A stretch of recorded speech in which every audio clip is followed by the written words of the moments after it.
Hello everyone, আজকে আমরা জানবো লিথুয়ানিয়ার ভিসা রিজেকশন হওয়ার শীর্ষ 3টি কারণ।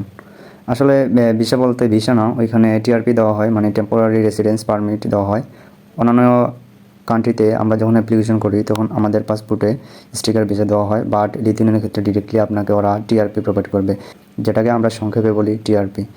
সো ফার্স্ট যে রিজনটা হলো সেটা হলো সঠিকভাবে ইন্টারভিউ না দেওয়া।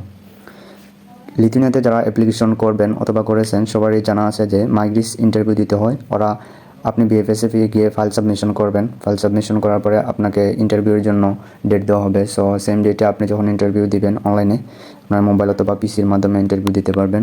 সো ওই ইন্টারভিউতে দেখা যায় অনেকে কোয়েশ্চেনের যথাযথ আনসার দিতে পারে না। বেশিরভাগ ক্ষেত্রে ওইগুলো বেসিক কোয়েশ্চেন করে, যেমন আপনার সাবজেক্ট রিলেটেড কোয়েশ্চেন করতে পারে, দেন আপনার ফিউচার গোল, দেন আপনি ওইখানে থাকবেন না ওইখান থেকে চলে যাবেন, বা লিথুয়ানিয়ান অ্যান্ড বাংলাদেশের কালচারাল যে ডিফারেন্সেস আছে ওইটা নিয়ে কোয়েশ্চেন করে। সো এইগুলো বেসিক কোয়েশ্চেনও দেখা যায় অনেকে বলতে পারে না। আবার অনেকে ইউনিভার্সিটি লোকেশন প্লাস লিথুয়ানিয়া সম্পর্কে কিছুই জানে না, ওইদিকে আবার টিআরপি পাওয়ার জন্য আশায় বসে আছে। সো আপনাকে অবশ্যই বেসিক কোয়েশ্চেনের ধারণাগুলো অবশ্যই নেওয়া লাগবে।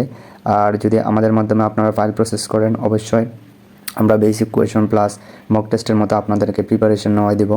ইনশাল্লাহ আমরা যথেষ্ট হেল্প করবো আপনাদেরকে, কীভাবে কোয়েশ্চেন প্র্যাকটিস করবেন, কোথা থেকে কোয়েশ্চেনগুলো আসতে পারে ওইগুলো নিয়ে আপনারা যথাযথ সব কিছু পেয়ে যাবেন আমাদের মাধ্যমে যদি প্রসেস করেন। সেকেন্ড রিজন হলো ব্যাঙ্ক স্টেটমেন্ট। প্রিভিয়াসলি আগের যত বছর কিছু আমরা দেখতে পারছি অনেকেরই 1 মাস 1.5 মাসের স্টেটমেন্ট দিয়েও ভিসা হয়েছে, ইভেন 17-18 দিনের স্টেটমেন্ট দিয়েও ভিসা হয়েছে, ফান্ড ম্যাচুরিটি 10-12 দিনের দিছে, এরকম দিয়ে অনেকের ভিসা হয়েছে।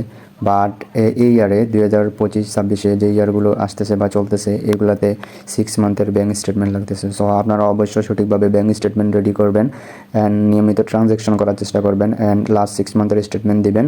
বেশিরভাগ ক্ষেত্রে দেখা যায় অনেকেই 1-1.5 মাসের ট্রানজ্যাকশন দিয়ে স্টেটমেন্ট দিয়ে দেয়, সো ওই ক্ষেত্রে মাইগ্রিস টিআরপি ক্যান্সেল করে দেয়। সো আপনারা অবশ্যই ব্যাঙ্ক স্টেটমেন্ট যথাযথভাবে রেডি করবেন। থার্ডলি যেই কারণে লিথুয়ানিয়ার ভিসা রিজেকশন হয় সেটা হলো প্রপার ডকুমেন্টেশন। সো কী ডকুমেন্ট লাগবে, কীভাবে সাবমিশন করবেন, সঠিক তথ্য না জানার কারণে অনেকেই সঠিকভাবে ফাইল প্রসেস করতে পারে না, যার কারণে ডকুমেন্টগুলো মাইগ্রিসে ভালোভাবে সাবমিশন না করলে অনেক ক্ষেত্রে দেখা যায় ডকুমেন্ট মিসম্যাচের কারণেও আপনার টিআরপি ক্যান্সেল হয়ে যেতে পারে।